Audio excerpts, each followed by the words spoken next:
viewers, myself Sneep Kaur. In this video, we will discuss about the accounting terminology. So start करते हैं topic. इस video में हम discuss करने वाले हैं basic term of the accounting which are used. So आप इस वीडियो को लास्ट तक जरूर देखना। फर्स्ट हमारी टर्म है proprietor. A proprietor is a person who is the legal owner of a business. Means वो वाला पर्सन जो इनिशिएट लेता है टू स्टार्ट अ बिजनेस। अगर वही पर्सन जो सिंगल पर्सन है वही बिजनेस को कैरी कर रहा है देन हम उस केस में उस ओनर को कहते हैं सोल प्रोप्राइटर। अगर बहुत सारे पर्सन आपस में इन्वॉल्व होकर बिजनेस को कंटिन्यू कर रहे हैं देन हम कहते हैं पार्टनरशिप। ओके, और पार्टनरशिप में जितने भी पार्टनर काम करते हैं वो सभी ही ओनर होते हैं। ओके, इट मीन्स प्रोप्राइटर कौन होगा? ओनर ऑफ द बिजनेस, जिसके इनिशिएट लिया है टू स्टार्ट अ बिजनेस और जिसने अपनी कैपिटल को, अपने मनी को इन्वेस्ट किया है in the business to start up. Next हम जो पॉइंट करने वाले हैं वो है assets. Assets is a resource owned or controlled by an individual, corporation or government with the expectation that it will generate a positive economic value. Means asset means property, item of property जो own की जाती है by the individual और corporation. अगर हम अपने घर में देखें तो हम भी बहुत सारी प्रॉपर्टी को ओन करते हैं, जैसे फर्नीचर, मशीन्स और भी इस तरह की बहुत सारी आइटम होती हैं जो हम परचेज करके ले आते हैं एंड उन सभी पर हमारी ओनरशिप होती है। मीन्स हम उस चीज़ के मालिक होते हैं, हमारा उसके ऊपर फुल फ्लेज कंट्रोल होता है, तो वो क्या है? हमारे एसेट हैं। इसी तरह से बिजनेस में भी बहुत सारे एसेट की रिक्वायरमेंट होती है, जैसे फर्नीचर की, मशीनरी की, स्टॉक की, तो वो सभी आइटम भी क्या होते हैं? उसके एसेट्स होते हैं। एसेट्स की बहुत सारी कैटेगरी है। इसको जो हम देखे जाए तो दो कैटेगरी के बेसिस पर क्लासिफाई किया गया है। The first one is tangible asset and the other one is intangible asset. Tangible assets में हमारे आ जाते हैं वो सभी एसेट्स और प्रॉपर्टी जिसको हम टच कर सकते हैं, सी कर सकते हैं, फिजिकल उनकी एग्जिस्टेंस है। ओके, तो वो सारे क्या होंगे? टेंजिबल एसेट्स लाइक इक्विपमेंट है, मशीनरी है, बिल्डिंग है, व्हीकल है, स्टॉक है, लैंड है, कैश है। तो ये सभी इस तरह की प्रॉपर्टी है हमारे पास जिसको हम टच भी कर सकते हैं, सी भी कर सकते हैं एंड वो उनकी फिजिकल एग्जिस्टेंस अवेलेबल है। तो ये सारे आइटम्स कौन सी होंगी? Tangible assets. On the other hand side if we talk about the intangible assets then उसमें कौन कौन से एसेट्स कवर अप होंगे? वो सभी तरह के एसेट्स जिनको हम टच नहीं कर सकते, ना ही हम देख सकते हैं, ओनली हम फील कर सकते हैं कि yes it is exist, like trademark, franchises, copyright, licence, goodwill, patent, brands. अगर आपको ये सभी वर्ड्स अभी समझ नहीं आ रहे तो हम एक सिंपल एग्जांपल लेके चलते हैं गुडविल की। ओके, मान लीजिए एक पर्सन है, ओके, उसने अपना बिजनेस सेटअप किया है अपने ही एरिया में एंड वो वाला पर्सन जो है उस बिज़नेस को वो काफ़ी टाइम से कर रहा है, मीन्स उसको 25 ईयर्स हो गए हैं उसी बिज़नेस को कर रहा है। देन क्या हुआ? उसके जो नियरेस्ट कस्टमर है वो सभी को उनकी नॉलेज है कि उनके रिलेशन बहुत अच्छा है, वो हमें फेयर प्राइस चार्ज करता है, रीजनेबल चार्जेस लेता है, इतनी हाई नहीं लेता है, तो हमें गुड क्वालिटी का मटेरियल देता है। तो इस तरह से उस पर्सन की है जो रेपुटेशन बन गई है उसके एरिया में, तो हम कहते हैं कि उस पर्सन की क्या है? गुडविल है। ओके, रेपुटेशन बनी हुई है, गुड नेचर के करके उसकी जो रेपुटेशन है मार्केट में बनी हुई है। तो इस तरह की अगर कोई भी चीज़ है तो वो क्या होगी? हमारी इनटेंजिबल एसेट है। मीन्स उस पर्सन की क्या है? मार्केट में गुडविल एग्जिस्ट कर रही है, so it is called as intangible asset. So I hope आपको टेंजिबल और इनटेंजिबल का जो डिफरेंस है वो क्लियर हो गया होगा। इसके बाद में हम जो डिस्कस करने वाले हैं देन फर्दर क्लासिफिकेशन की गई है करंट एसेट में और फिक्स्ड एसेट में। करंट एसेट में हमारी वो सभी एसेट्स आ जाते हैं जो एग्जिस्ट करते हैं विद इन 1 ईयर में, मीन्स डील करते हैं 1 ईयर में, जिसको हम 1 ईयर में कन्वर्ट भी कर सकते हैं कैश में, means easily converted into a cash. Those assets are known as current assets. And on the other hand side, fixed assets are those assets which are deal with more than 1 year or cannot be easily converted into a cash. Okay, तो अभी हम इनकी examples carry करते हैं। Current asset means जो 1 year में deal करते हैं। देन सेकेंड पॉइंट हमने क्या किया? ईजिली कन्वर्ट हो जाते हैं कैश में। तो इसकी एग्जाम्पल क्या होगी? फर्स्ट तो आप देख ही सकते हैं कैश, कैश तो एग्जिस्ट करता है, तो वो तो हमारी मेनली एग्जाम्पल होगी। नेक्स्ट अकाउंट्स रिसीवेबल, वो वाले पर्सन जिससे हमने पैसे लेने हैं, तो वो भी है ना कि हमने पैसे लेने हैं, मीन्स जब भी हम उन्हें कहेंगे कि हमें पैसे की रिक्वायरमेंट है तो वो हमें दे देंगे, मीन्स ये भी क्या है, ईजिली कन्वर्टेड है, कैश है। इन्वेंट्री, स्टॉक है हमारे पास, वो भी हम ईजिली कन्वर्ट कर सकते हैं, जब भी हम चाहे मार्केट में सेल करें देन कैश रिसीव हो सकता है। शॉर्ट टर्म इन्वेस्टमेंट, मीन्स कहीं पर हमने पैसा लगाया है 1 ईयर में, ठीक है, तो 1 ईयर के पीरियड के दौरान हमने पैसा लगाया है, मीन्स 1 ईयर की इन्वेस्टमेंट की है कि 1 साल के बाद मुझे मेरे पैसे वापस चाहिए। तो इस तरह से इस तरह की जो भी आइटम्स और एसेट्स हैं वो क्या है, उनका जो टाइम ड्यूरेशन है वो बहुत ही शॉर्ट पीरियड का है, मीन्स 1 ईयर में वो डील करें, 12 मंथ का टाइम पीरियड है, उसी में हम इन्वेस्ट कर सकते हैं, उसी में हमें फिर से बाय बैक मिल जाएगा। प्रीपेड एक्सपेंसेस जो हमने ऑलरेडी किए हैं, इस तरह की कुछ आइटम है जो हमारे करंट एसेट में कवर अप होती हैं। इसकी और एग्जांपल क्या लेके चल सकते हैं, एक तो हमारे पास होता है cash in hand, okay, then other क्या होता है कैश एट बैंक, बैंक में हमारे पास भी कैश है, तो वो भी क्या है, करंट एसेट है, मीन्स कैश तो हमारे पास जो है इन दी हैंड वो तो एक्चुअल में करंट एसेट है, ओके।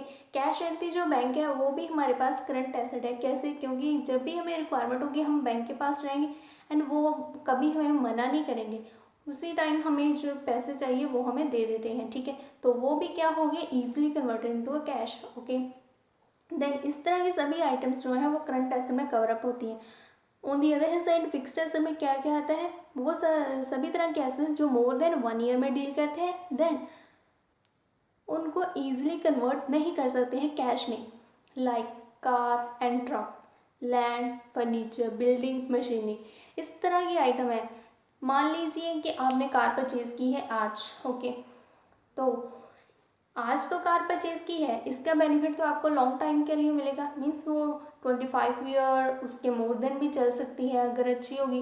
देन सेकंड थिंग क्या है, आज आपने परचेज़ की है तो ये नहीं है कि आप उसको कल जा मीन्स जब भी जाएंगे बेच सकते हैं, इतनी जल्दी तो वो बिकेगी नहीं, कैश में भी उसके पैसे मिलेंगे नहीं क्योंकि उसका जो अमाउंट होगा वो भी बहुत हैवी होगा, तो इसलिए वो ईजिली कन्वर्टेड इनटू कैश नहीं है, ओके।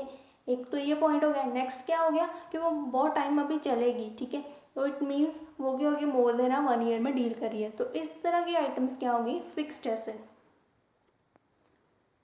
आई थिंक आपको करंट एसेट और फिक्स्ड एसेट का जो मीनिंग है वो क्लियर हो गया होगा विद द एग्जांपल्स। नेक्स्ट जो हम पॉइंट करने वाले हैं वो है लायबिलिटीज़। लायबिलिटी का वर्ड ही डोनेट कर रहा है लायबल, मीन्स हम किसी और के टुवर्ड्स लायबल हैं, हमारी देनदारी बनती है। जैसे लायबिलिटी को समझना हो, हम कह सकते हैं फाइनेंशियल ऑब्लिगेशन है, ठीक है, लाइक हमने कहीं से लोन लिया है, ओके, तो ये क्या है, मेरी फाइनेंशियल ऑब्लिगेशन है, मुझे आज नहीं तो कल वो पैसे वापस करने ही पड़ेंगे, so it means it is a liability, means मैं उसके लिए लायबल हूँ, मुझे ये पैसे वापस करने ही होंगे, सो लोन क्या हो गया मेरा, लायबिलिटी। देन अगर हम लायबिलिटी को क्लासीफाई करें किस बेसिस पर करेंगे, करंट लायबिलिटीज़ और नॉन करंट लायबिलिटीज़, उसी तरह से जिस तरह से एसेट्स को किया था। करंट लायबिलिटीज़ में वो वाली लायबिलिटीज़ आ जाएंगी जो हमारी 1 ईयर में डील करती है, okay. Next non current liabilities में कौन सी लायबिलिटी आ जाएंगी, जो हमारे मोर देन 1 ईयर में डील करती है, like a long term liability है। अगर हमने वही एग्जांपल लिया है लोन की, ओके, अगर तो मैंने लोन लिया है 1 ईयर के लिए, ओके, हो सकता है 1 ईयर के लिया हो, 6 मंथ का लिया हो, 8 मंथ का लिया हो, तो अगर इस तरह सा लोन लिया है तो वो क्या होगा, करंट लायबिलिटी है मेरी। अगर हम कहें कि मैंने जो लोन लिया है वो 5 ईयर का है, 10 ईयर का है, 15 ईयर्स का लोन लिया है, देन इस तरह की जो एग्जांपल होगी वो क्या होगी, नॉन करंट लायबिलिटी है, मीन्स वो मोर देन 1 ईयर में डील कर रहा है, ओके। तो करंट लायबिलिटी मीन्स 1 ईयर की लायबिलिटी है, non current liability means more than 1 year की लायबिलिटी है। तो इसी तरह से हमारा जो नेक्स्ट पॉइंट है वो हम करने वाले हैं गुड्स का।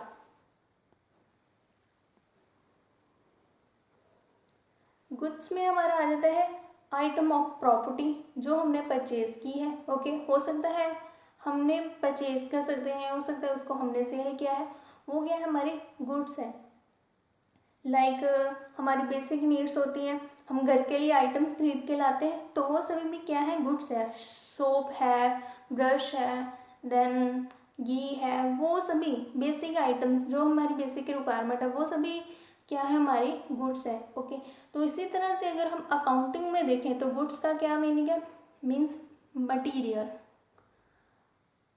अगर हम बिजनेस में डील करें, ठीक है, मीन्स हमारा रीसेल का बिजनेस है, एक बार हम रॉ मटेरियल को परचेज करते हैं, देन हम उसको उसके ऊपर वर्किंग करते हैं, देन फर्दर उसे सेल करते हैं, मीन्स इस तरह के प्रोसेस में डील करें।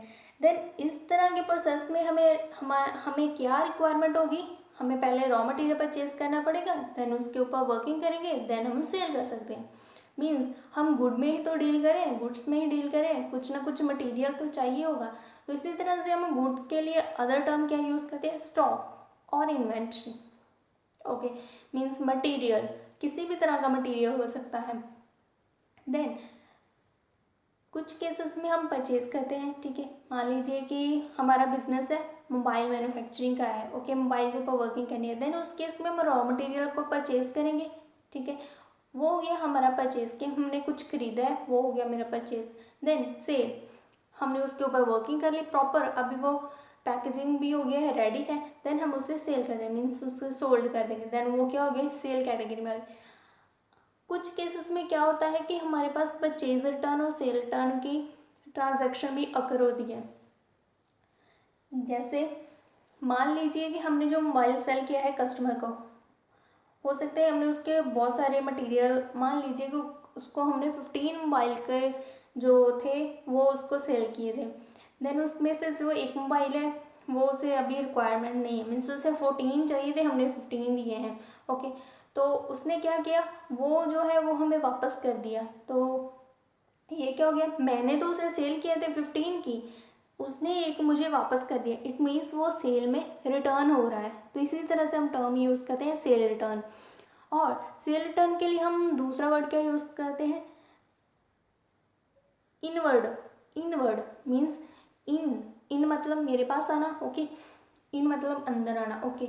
इन का मतलब है कि मैंने पहले तो सेल किया था बट वो अभी फिर से रिटर्न हो गया, मीन्स इन आ रहा है, इनवर्ड रिटर्न है, उसको हम कहते हैं cell return. On the other hand side purchase return क्या होगा, हमने खरीदा था मटेरियल, ठीक है, मान लीजिए कि हमने मटेरियल खरीदा था, मान लीजिए हमने बंडल खरीदा था क्लोथ्स का, हमने बंडल परचेज़ किए थे, 10 बंडल्स हमने क्लोथ के परचेज़ किए थे, उसमें से जो एक बंडल ऑफ द क्लोथ था वो हमारी क्वालिटी को मीन्स क्वालिफाई नहीं कर रहा है, वो हमारे पास एडिक्वेट मटेरियल नहीं पहुंचा है, तो हमने उसे वापस कर दिया सप्लायर को। देन इस केस में क्या हुआ, हमने परचेज़ किए थे बंडल्स ऑफ द क्लोथ, उसमें से हमें कुछ पसंद नहीं आई, जहाँ हमारी क्वालिटी को रिक्वायरमेंट को फुलफिल नहीं किया, देन हम उसको रिटर्न करें, इट मीन्स परचेज रिटर्न कर रहे हैं, वापस कर रहे हैं। इस केस में हो क्या रहा है, परचेज हमने किया था, अभी हम उसमें से कुछ मटेरियल है उसको वापस कर रहे हैं, मीन्स परचेज रिटर्न। इसके लिए हम टर्म यूज़ करते हैं रिटर्न आउटवर्ड, मीन्स हम रिटर्न आउटवर्ड कर रहे हैं, बाहर भेज रहे हैं, तो इसलिए आउट यूज़ कर रहे हैं वर्ड आउटवर्ड। सेल रिटर्न के लिए हम कौन सा वर्ड यूज़ करते हैं, इनवर्ड। सो आई होप आपको ये क्लियर हो गया होगा इनवर्ड और आउटवर्ड का मीनिंग। नेक्स्ट जो हम करने वाले हैं वो है कैपिटल एक्सपेंडिचर और रेवेन्यू एक्सपेंडिचर। एक्सपेंडिचर, पहले तो एक्सपेंडिचर की टर्म यूज़ करते हैं कि वो सभी एक्सपेंसेस जिसको हम एक्सपेंडिचर करते हैं, means in the money form में ही करेंगे। ऑफ कोर्स ये तो डेफिनेटली है कि एक्सपेंडिचर करना है तो मनी फॉर्म में ही ट्रांजैक्शन होगी।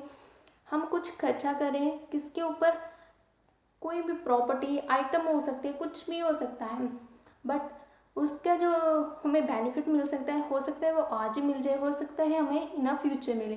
तो इस तरह का जब भी हम कोई काम करते हैं तो उसको हम कहते हैं एक्सपेंडिचर। अगर हम बात करें कैपिटल एक्सपेंडिचर की तो इसमें आ जाता है कि हमने बहुत ही हैवी एक्सपेंडिचर आज किया है, ओके, बहुत ही हैवी एक्सपेंडिचर आज किया है, इसका बेनिफिट हमें इन फ्यूचर में रिसीव होगा, धीरे धीरे रिसीव होगा। तो इसके लिए हम एग्जाम्पल में आगे चलते हैं, like purchase a building purchase की है, बिल्डिंग की हमारे पास वर्थ है ₹30 लाख, 30 लाख की बिल्डिंग हमने परचेज की आज, आज ही हमने उसे 30 लाख दिए हैं, ठीक है। तो ये तो बहुत ही हैवी हो गया, 30 लाख हमने दिए हैं बिल्डिंग परचेज करने के लिए। तो हमने खर्चा तो किया है, ठीक है।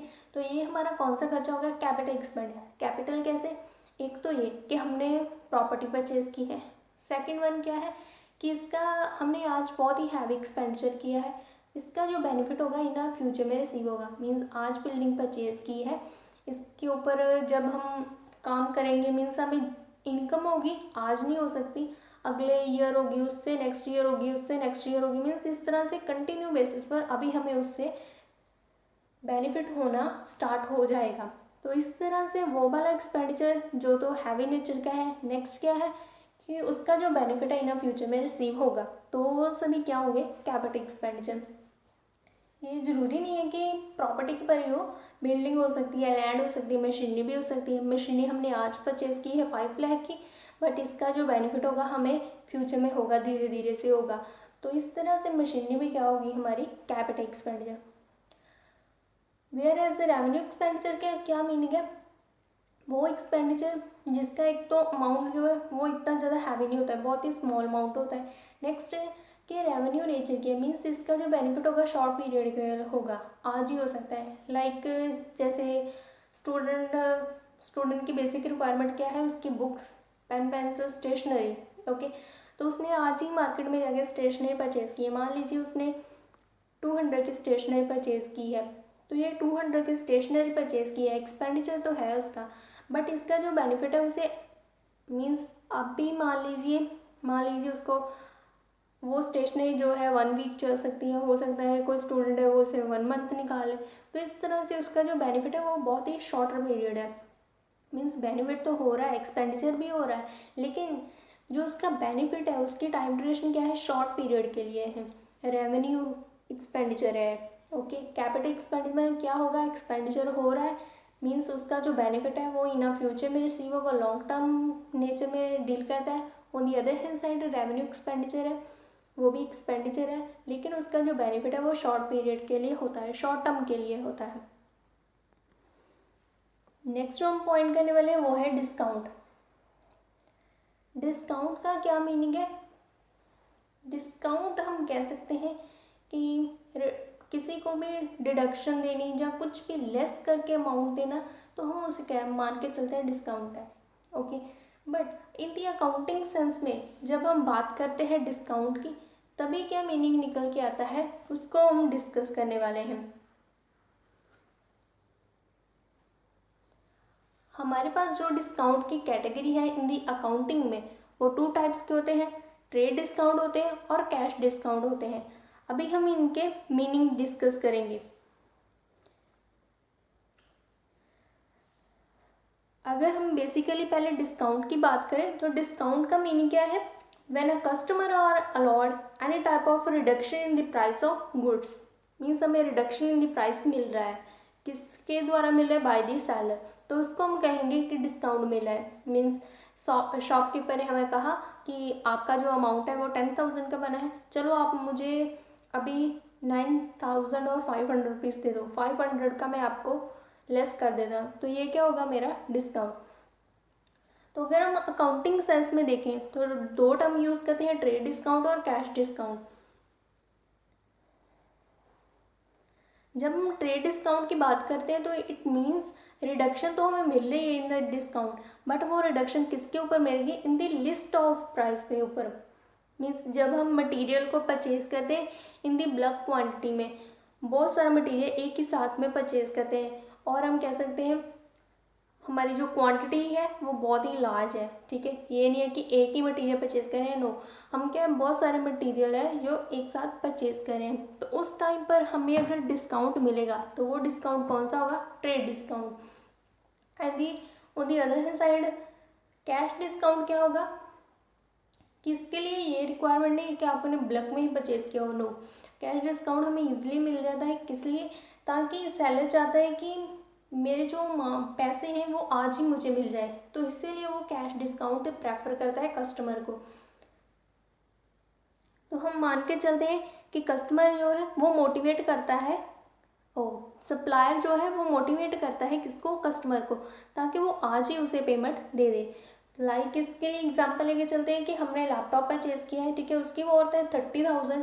तो जो सेलर है वो कह रहा है कि अगर आप मुझे अभी पेमेंट कर दोगे तो मैं आपको 500 का लेस कर दूंगा। देन उस केस में जो एक्चुअल में मेरे पास कैश जाएगा वो कितना जाएगा, 29,500 जाएगा। ओके, तो वैसे तो मेरे से जाने वाला था 30,000 का, अभी उसने 500 मुझे लेस कर दिए। इट मीन्स मुझे क्या मिल रहा है, कैश में डिस्काउंट मिल रहा है कि मुझे कैश में 1500 जो है वो पे नहीं करने पड़ेंगे।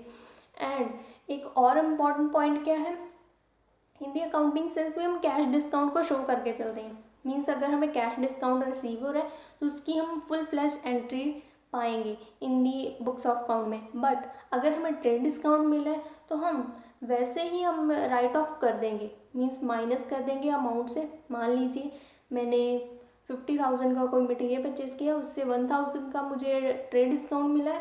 देन 50,000 से 1,000 माइनस कर दिया, 49,000 से ही मैं एंट्री पुट डाउन कर दूँगी। ओके, उस केस में मैं शो नहीं करूँगी कि मुझे ट्रेड डिस्काउंट मिला था कि या नहीं मिला था। ओके, बट कैश डिस्काउंट को हम शो करके चलेंगे। इसी तरह से हमारी जो बेसिक टर्म है इसमें हमें बहुत सारे पॉइंट्स जो है कवर अप कर लिए हैं। अभी जो हम पॉइंट डिस्कस करने वाले हैं वो है कैपिटल और ड्राइंग। कैपिटल का क्या मीनिंग है, जैसे हमने बात की थी कि एक पर्सन है जो इनिशिएट लेता है to start up a business, वही वाला पर्सन जो इनिशिएट लेता है to start a business means वो ओनर होता है। ओनर ने ही पैसा इन्वेस्ट किया होता है बिजनेस में, ठीक है, ताकि वो बिजनेस को चला सके, अभी स्टार्ट जो है उसको कर सके। तो उस केस में हो सकता है उस ओनर ने अपना पैसा लगाया हो बिजनेस में, या ये भी हो सकता है कि उस ओनर ने अपने एसेट्स लगाए हों बिजनेस में। देन उन दोनों केसेस में हम कौन सी टर्म यूज़ करेंगे, कैपिटल। मीन्स वो कैपिटल लेके आ रहा है। कैपिटल टू फॉर्म की हो सकती है, इन अ कैश भी हो सकती है और इन दी एसेट फॉर्म में भी हो सकती है। मीन्स कैपिटल को हम सिंपल मान के चलते हैं amount invested by the owner.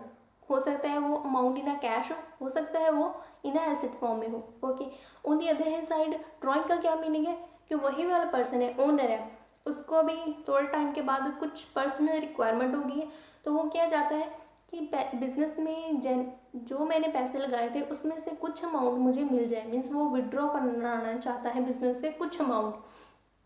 Okay, तो उस टाइम पर हम कौन सी टर्म यूज़ करेंगे, ड्राइंग।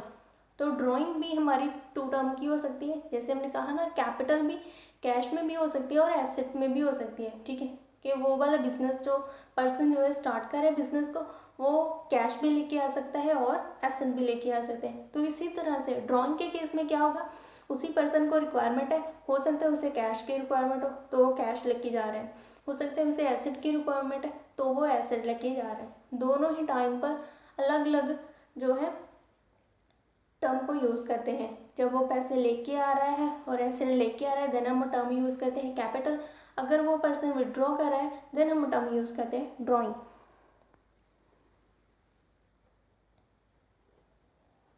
नेक्स्ट जो टर्म हम डिस्कस करने वाले हैं वो है प्रॉफिट।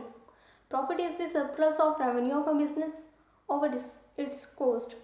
मीन्स हमारा बिजनेस है, मटेरियल को परचेज करके ले आना, रॉ मटेरियल को परचेज करना, उसके ऊपर वर्किंग करनी, देन उसको सेल करना।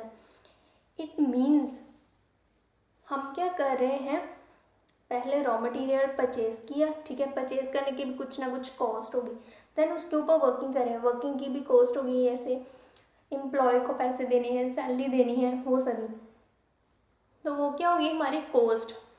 इसी तरह से मान लीजिए कि मैंने जो रॉ मटेरियल परचेज किया था वो किया था 10 रुपीज़ का, उसके ऊपर जो कॉस्ट आई हमने वर्किंग की 5 रुपीज़ और हो गए, मीन्स 15 रुपीज़ अभी हो गए उसके ऊपर कॉस्ट।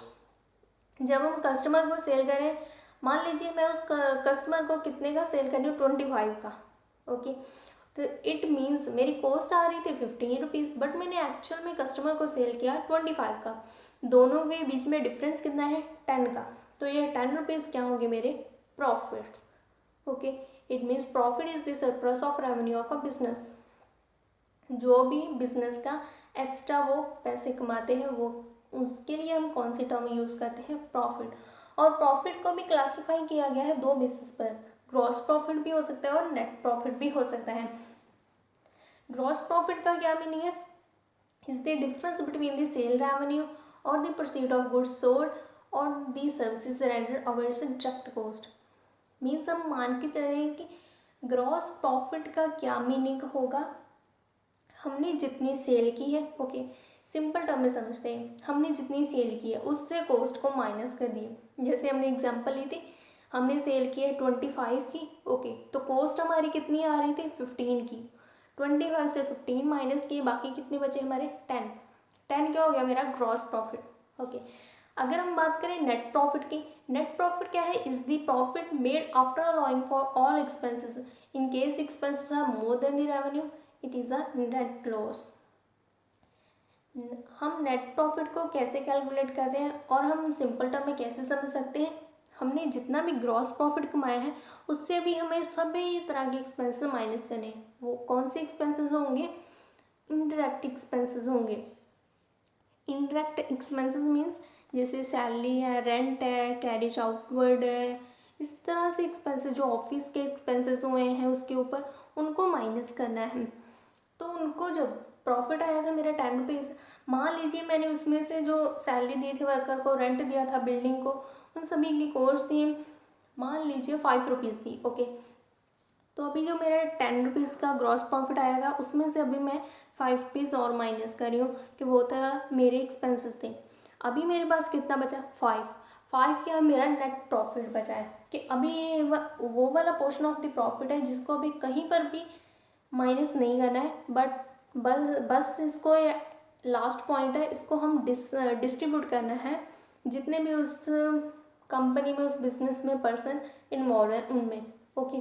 तो हम कह सकते हैं कि ग्रॉस प्रॉफिट हम कैलकुलेट करते हैं sale minus cost of goods sold, then जितनी भी हमारे पास ग्रॉस प्रॉफिट आता है अगर हम उसे फर्दर माइनस करते हैं एक्सपेंसेस को, देन हमारे पास जो नेट निकल के आता है वो क्या होता है? Net profit. तो इसी तरह से आपको ग्रॉस और नेट का डिफरेंस भी पता चल गया होगा। On the other hand side हमने अभी बात की थी प्रॉफिट की, और लॉस क्या होगा? Loss is the excess of expenses over its related revenue which may arise from normal business activities. जब हमारे खर्चे बहुत ज़्यादा हो गए और हमारा जो रेवेन्यू है वो है कम है, तो इस केस में क्या होगा? हमारा लॉस। इसको हम समझते हैं, मान लीजिए कि आपके जो बिज़नेस कंटिन्यू कर रहे हैं उसमें आपने जो एक्सपेंसेस किए हैं वो है 15,000 के, ओके।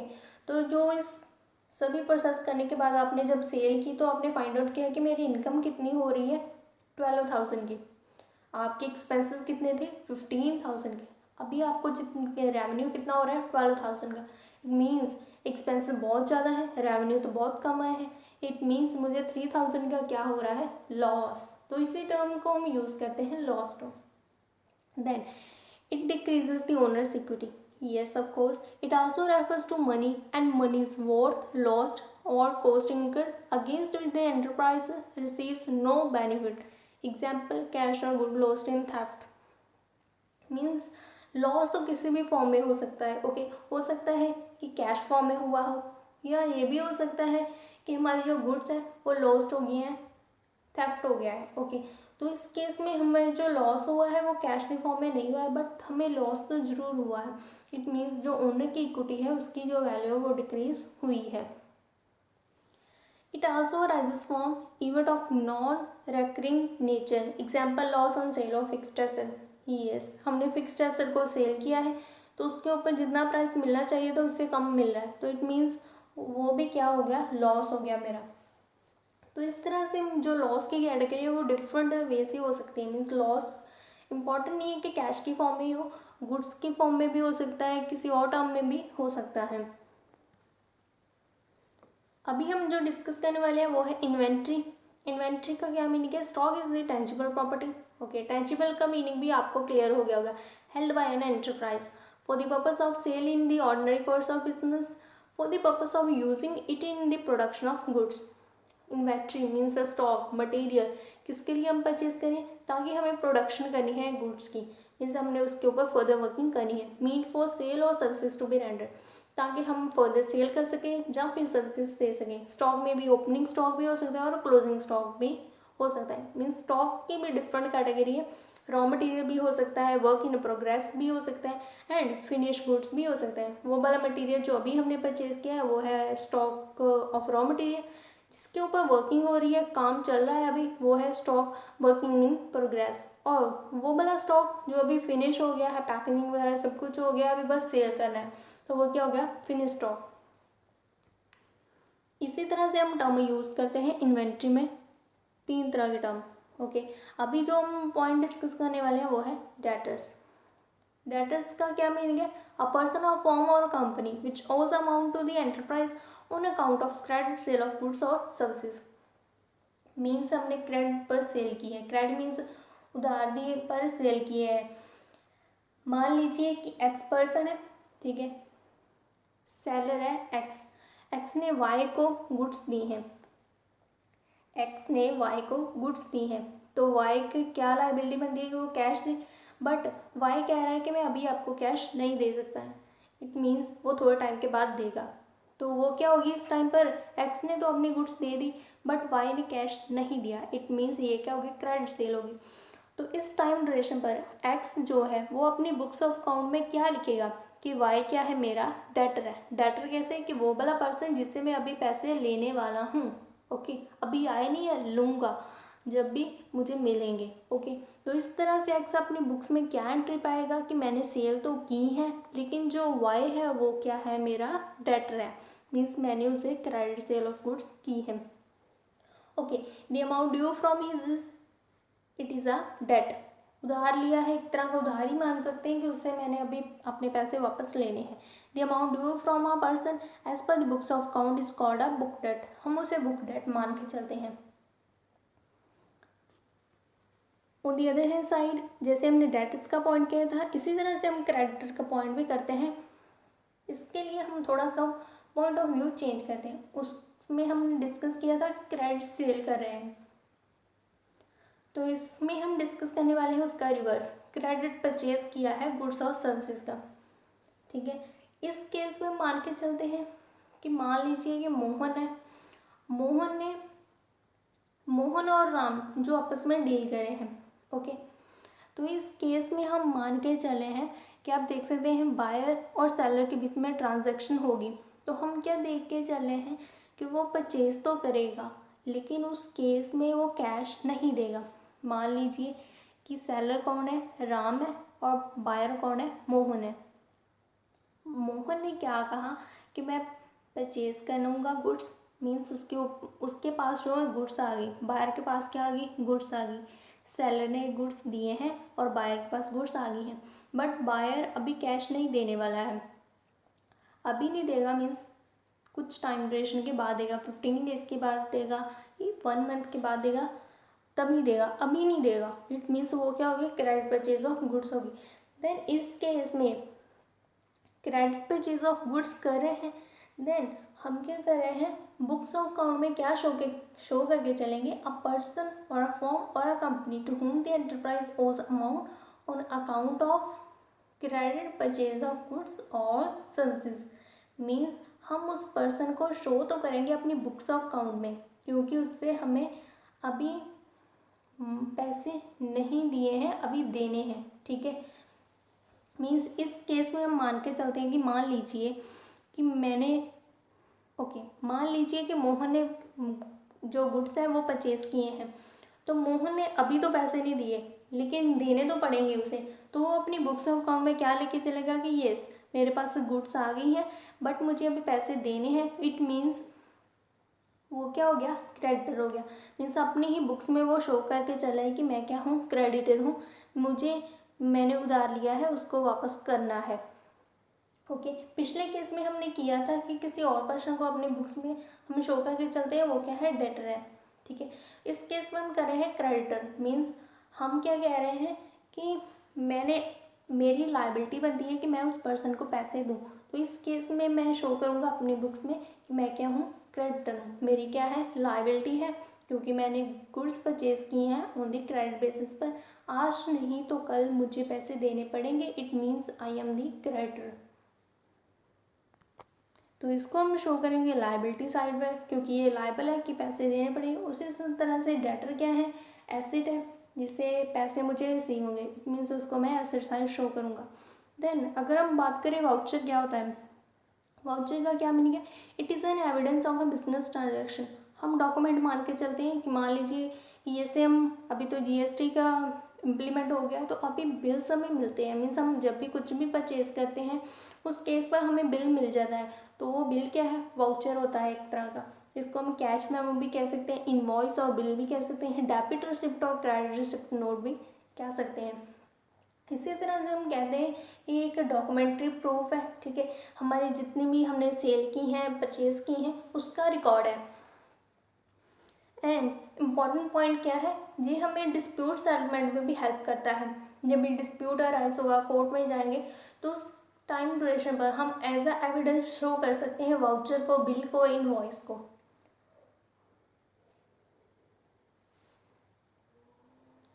इसी तरह से अगर हम बात करें कि बिल्स ऑफ एक्सचेंज, मीन्स हम बिल को एक्सचेंज कर रहे हैं, एक पर्सन दूसरे पर्सन को बिल्स दे रहा है, इस केस में एक पार्टी क्या होगी, बिल रिसीवेबल, जिसको बिल मिलेगा, दूसरा पर्सन जो दे रहा है वो क्या है, बिल्स पेएबल है।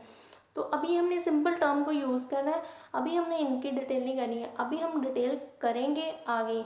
ओके, हम मान के चले कि एक पर्सन है जो बिल जिसे मिल रहा है उसको हम मान के चले कि बिल रिसीवेबल है, फॉर्मल पर्सन जो बिल पे कर रहा है वो क्या हो गया, बिल पेएबल है। देन अगर हम बात करें डेप्रिसिएशन और अमोर्टाइजेशन टर्म की, तो इसका क्या मीनिंग है।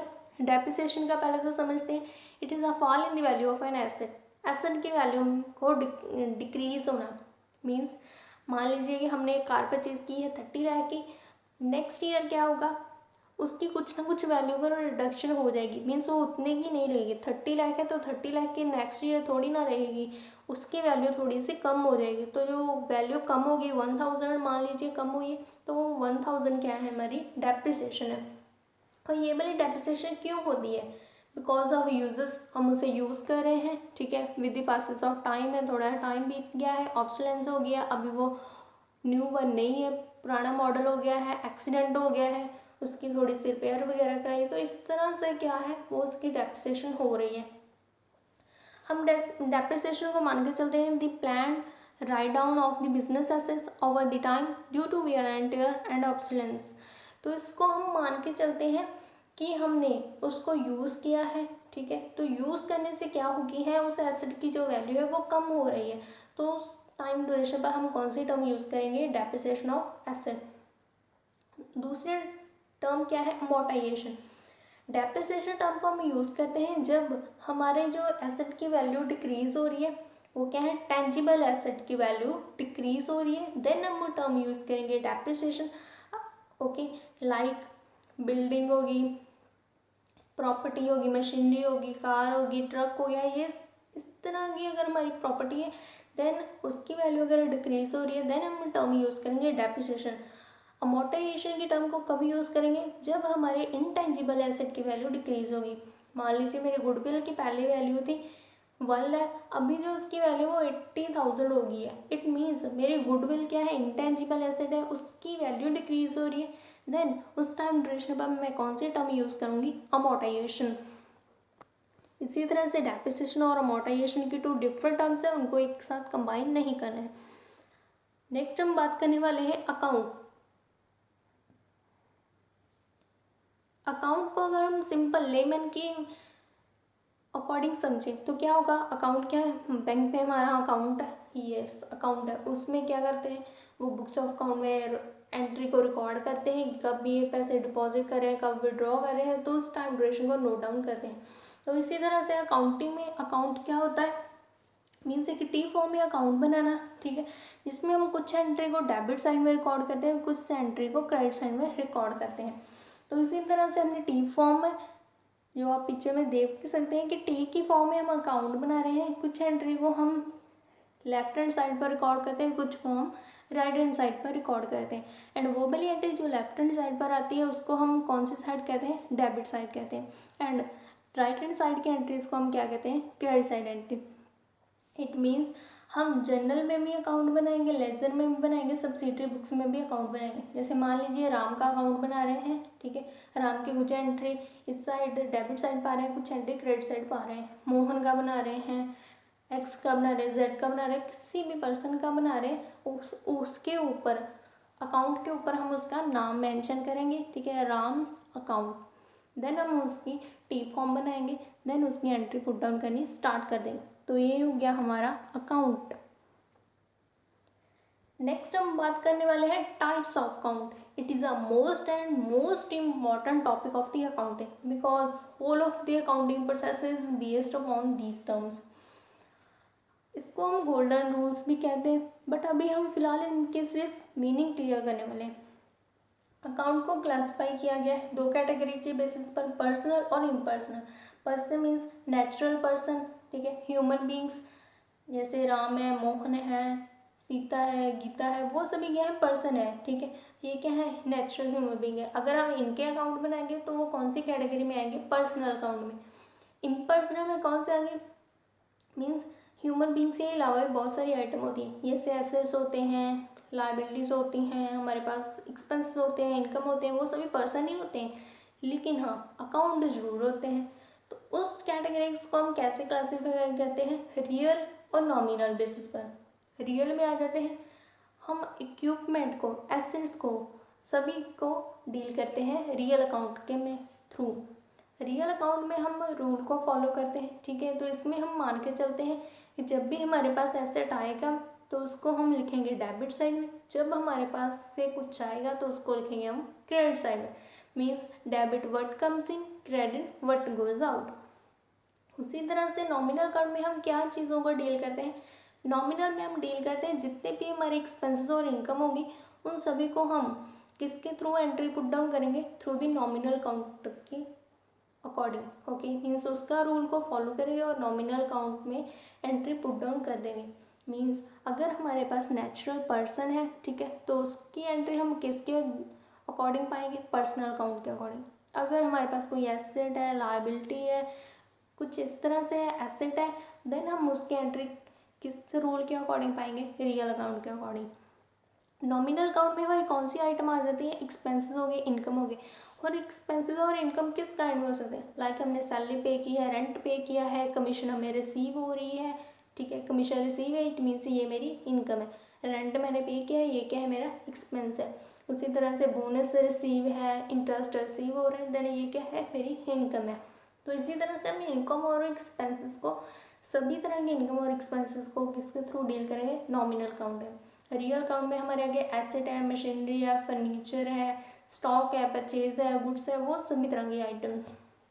और पर्सनल में हमारे आगे राम, श्याम और सीता, गीता, ये सभी क्या है, हमारे ह्यूमन बींग्स। तो ये सभी क्या थी, बेसिक टर्म है जिसको क्लासीफाई किया है इस बेस पर। नेक्स्ट जो हम अभी यूज़ करने वाले हैं वो हमारे पास है इक्विटी के टर्म। इक्विटी का सिंपल टर्म में देखें तो क्या होता है, total claim of the asset by the owner, ठीक है। मीन्स एसेट के ऊपर क्लेम होता है, मीन्स एसेट है, ठीक है। तो एसेट के टर्म को तो हमने देख लिया है कैसे, मीन्स प्रॉपर्टी हो सकती है, कुछ भी आइटम हो सकती है जिसको हमने ओन किया है, कंट्रोल किया है, उसके ऊपर क्लेम है। हो सकता है वो क्लेम ओनर का, इट मीन्स उसको हम कहेंगे ओनर्स इक्विटी। अगर वो क्लेम है किसी और का है, मीन्स बाहर की थर्ड पार्टी का है, कहीं से हमने लोन लिया है, बैंक से लोन लिया है, फाइनेंशियल इंस्टीट्यूशन से लिया है, देन वो क्या होगी, आउटसाइडर इक्विटी। मीन्स आउटसाइडर का कोई पर्सन है, उसका क्लेम है, तो हम क्या कहेंगे, outsider equity, okay. Owner equity means owner का क्लेम है, आउटसाइडर इक्विटी मीन्स क्रेडिटर का, बैंक का, फाइनेंशियल इंस्टीट्यूशन का क्लेम है, तो वो क्या होगी, आउटसाइडर इक्विटी। तो इसी तरह से ओनर की इक्विटी के लिए टर्म हम यूज़ करते हैं दी अकाउंटिंग सेंस में, कैपिटल, ठीक है। मीन्स वो पैसा लेके आ रहा है बिजनेस में, कैपिटल। आउटसाइडर द इक्विटी के लिए हम टर्म यूज़ करते हैं लाइबिलिटीज़ और आउटसाइडर लाइबिलिटीज़, बाहर वाले पर्सन की जिनके लिए हम लाइबल हैं कि उनके पैसे वापस करने हैं। देन इसको अगर हम अकाउंटिंग के सेंस में देखें तो क्या टर्म यूज़ होगी, जितनी भी हमारे पास कैपिटल है, ठीक है, और जितने भी हमने, मीन्स कैपिटल मीन्स जितने भी ओनर ने पैसे लगाए हैं, और लाइबिलिटी मीन्स जितने भी आउटसाइडर पार्टीज है, थर्ड पार्टीज ने इन्वेस्ट किया है अमाउंट हमारे बिजनेस में, वो क्या होगी, लाइबिलिटी। देन अगर हम इन दोनों को कंबाइन करेंगे देन ये किसके इक्वल होंगे, एसेट्स के। मीन्स जितना भी पैसा ओनर ने दिया है, और जितना भी पैसा हमने बाहर से मार्केट से रेज किया है, ठीक है, जितना पैसा रेज किया है वो क्या हो गया, C plus L means capital plus liability. अभी मेरे पास बहुत सारा पैसा आ गया है, तो इससे क्या करूँगी, मैं एसेट्स परचेज करूँगी, मीन्स इन सभी पैसे को अभी मैं इन्वेस्ट करने वाली हूँ। कहाँ पर हो सकता है, मशीनरी खरीद लूँ, बिल्डिंग खरीद लूँ, प्रॉपर्टी खरीद लूँ, बैंक में जमा करा दूँ, कहीं पर इन्वेस्ट कर दूँ। तो इस तरह से मैं बहुत सारे एसेट को खरीद लूँगी। इट मीन्स जितना मेरे पास पैसा है उतना ही इन्वेस्ट करूँगी। तो हम कह सकते हैं capital plus liability is equal to assets. तो ये क्या होगी हमारी टर्म। नेक्स्ट पॉइंट जो हम डिस्कस करने वाले हैं वो है कॉस्ट ऑफ गुड्स सोल्ड। जितना भी मटेरियल हम सोल्ड करते हैं उसके ऊपर कॉस्ट आई है, उसको हम कैसे कैलकुलेट करें, इसको हम कैसे कैलकुलेट कर सकते हैं। आप फॉर्मूला देखिए, जैसे ओपनिंग इन्वेंट्री, हमने ओपनिंग में इनिशियल में कितनी इन्वेंट्री खरीद के लाए थे, मीन्स रॉ मटेरियल जो परचेज किया था वो क्या कितना था। देन उसके बाद हमने परचेज़ किया है, ठीक है, फर्दर परचेज़ किया है, वो क्या है 50,000 का फिर से परचेज़ किया है। देन उसमें हमने फर्दर से क्या किया है, हो सकता है परचेज रिटर्न की हो, डिस्काउंट दिया हो, देन उस टर्म को हम माइनस करेंगे। बट हम सिंपल अगर देखें तो कौन सी टर्म यूज़ करेंगे, कॉस्ट ऑफ गुड्स सोल्ड को कैसे कैलकुलेट कर सकते हैं, जितना भी हमारे पास ओपनिंग का स्टॉक है प्लस करेंगे परचेज और माइनस कर देंगे क्लोजिंग स्टॉक को, मीन्स जितना at the end of the year हमारे पास स्टॉक रह गया वो। ओपनिंग स्टॉक और प्लस परचेजेस किए हैं, देन हमने माइनस किया है क्लोजिंग स्टॉक को, तो जो फिगर निकल के आएगी वो क्या होगा हमारा कॉस्ट ऑफ गुड्स सोल्ड। जितनी कॉस्ट आई है हमारी गुड्स का सोल्ड करने के ऊपर। इस तरह से हम कॉस्ट ऑफ गुड्स सोल्ड के फार्मूले को अप्लाई कर सकते हैं। नेक्स्ट जो हम करने वाले हैं टॉपिक वो क्या है, इंपॉर्टेंट फार्मूलाज है। ये +1 के लिए तो मोस्ट इंपॉर्टेंट है क्योंकि उनका तो बेसिक टर्म है, लेकिन बाकियों के लिए भी बहुत इंपॉर्टेंट है क्योंकि ये तो नॉर्मल टर्म है, इसको तो हम यूज़ करेंगे। सो नेट परचेजेस को हम कैसे कैलकुलेट कर सकते हैं, जब भी किसी भी वर्ड के साथ नेट लगता है इट मीन्स उसमें उससे कुछ ना कुछ माइनस तो ज़रूर होगा।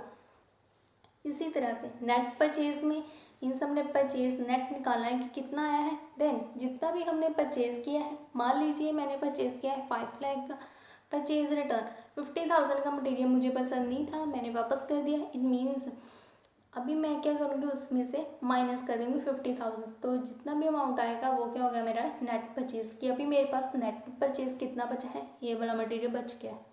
उसी तरह से नेट सेल को अब अगर हमने कैलकुलेट करना है, मीन्स सेल की जितनी वैल्यू उससे माइनस कर दिया सेल रिटर्न, जितना मटेरियल मैंने वापस कर दिया है वो, जितना मटेरियल मेरे पास वापस आ गया है वो सभी। देन इस तरह से सेल माइनस सेल रिटर्न करेंगे तो क्या कैलकुलेट होगा, नेट सेल। ग्रॉस प्रॉफिट कैसे होगा ये तो हमने देखा ही है, अगर आपने हमारी कंप्लीट वीडियो देखी है देन ये सभी फार्मूलेस आपको क्लियर हो जाएंगे। अगर आपने वीडियोस कंप्लीट नहीं देखा है तो प्लीज़ इस वीडियो को कम्प्लीटली देखें ताकि आपको सभी कंसेप्ट की क्लैरिटी हो जाए। ग्रॉस प्रॉफिट कैसे निकलेगा, जितनी हमने सेल की है उससे माइनस कर देंगे कॉस्ट को। देन नेट प्रॉफिट कैसे कैलकुलेट कर सकते हैं, जितना भी ग्रॉस प्रॉफिट आया है उससे हम माइनस करेंगे इनडायरेक्ट एक्सपेंसेस। और इनडायरेक्ट एक्सपेंसेस कौन से होंगे, सैलरी है, रेंट है, एडवर्टाइजमेंट है, कैरेज आउटपुट किया है, एक्सपोर्ट की ड्यूटी दी है, ऑफिस एक्सपेंसेस किए हैं, वो सभी। डायरेक्ट एक्सपेंसेस मीन्स वो सभी तरह के एक्सपेंसेस जो डायरेक्टली ऑपरेटिंग वर्क पर हो रहे हैं, मीन्स काम करने के लिए जो डायरेक्टली उसके ऊपर खर्चा आ रहा है वो क्या होगा, डायरेक्ट एक्सपेंसेस है। इसमें आ जाते हैं डायरेक्ट वेजेस हैं, कैरेज इनवर्ट दिया है, फ्रेट एंड ऑक्ट्रॉय दिया है, इम्पोर्ट ड्यूटी दी है, फैक्ट्री एक्सपेंसेस दिए हैं। तो ये सभी क्या है हमारे डायरेक्ट एक्सपेंसेस है। तो इसमें हमने क्या देखा कि हम फॉर्मूलेस को कैसे अप्लाई कर सकते हैं। नेक्स्ट इस तरह से हमने जो आज पॉइंट किए हैं वो किए हैं अकाउंटिंग टर्मिनोलॉजी की। ये बहुत ही बेसिकली और इम्पोर्टेंट वीडियो है, तो आप सभी इसको ज़रूर देखना। और अगर आपको ये वीडियो अच्छी लगती हो please like share and subscribe ज़रूर करना। और अब अभी आपके लिए मैं एक बार वीडियो को फिर से मीन्स जितनी भी हमने पीपीटी की स्लाइड्स को कवर अप किया है उसको फिर से बैक करने वाली हूँ ताकि आपको रिवाइज हो जाए।